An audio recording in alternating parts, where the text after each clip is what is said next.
Professor সাহেব ঘুমাচ্ছে। যারা ভিকটিম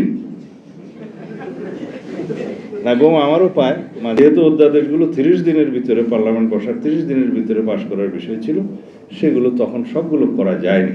কিন্তু আমাদের প্রতিশ্রুতি ছিল যে এটা আমরা আরও আলাপ আলোচনা করব, স্টেক হোল্ডারদের সাথে আমরা আলোচনা করে সেই বিষয়গুলো আরও সমৃদ্ধ আইনে পরিণত করব। কেন আমরা এই জন্যই এগুলো বললাম?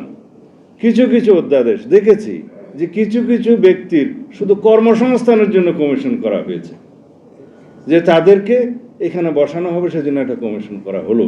আমি অধ্যাদেশগুলোর নাম নিচ্ছি না। পরে দেখা গেল শুধুমাত্র কমিশন, কোনো কর্ম নাই। আমি গুম হয়ে গেলাম, আমাকে গুম করা হলো, আমার পরিবার কার কাছে যাবে মামলা করতে, প্রতিকার পেতে? সেগুলো স্পেসিফিক কোনো বলা নাই। এখন আইসিটি কোর্টে গুমের বিরুদ্ধে মামলা করা যায়। যারা ভিকটিম, প্রফেসর সাহেব ঘুমাচ্ছে, যারা ভিকটিম না ঘুম আমারও পায়, মাঝে মধ্যে বাধ্য হয়ে চোখ খুলে রাখে। যারা ভিকটিম তারা তো প্রতিকারের জন্য কোর্টে যেতে হবে। আমি কমিশনে গেলাম, শুনানি দিলাম, তদন্ত হলো, সব কিছু হলো, কমিশন আমার পক্ষে মামলা করবে, কোথায় করবে, মানবাধিকার কমিশন করবে কিনা, কোর্টে করবে কিনা, 1-1.5 বছর বিলম্বিত হলো, তাহলে ইনজাস্টিস হয়ে যাবে।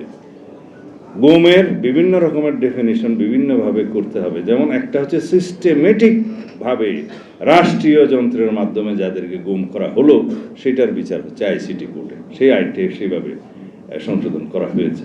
কিন্তু কারো গুমের শিকার হয়েছে, ফেরত এসছে, পেয়েছে, কেউ গুমের হুমকি পেয়েছে, কাউকে গুম করে তাকে অপদস্থ করা হলো, বিভিন্ন রকমের সাজা বিভিন্ন ডেফিনিশন অনুসারে করতে হবে।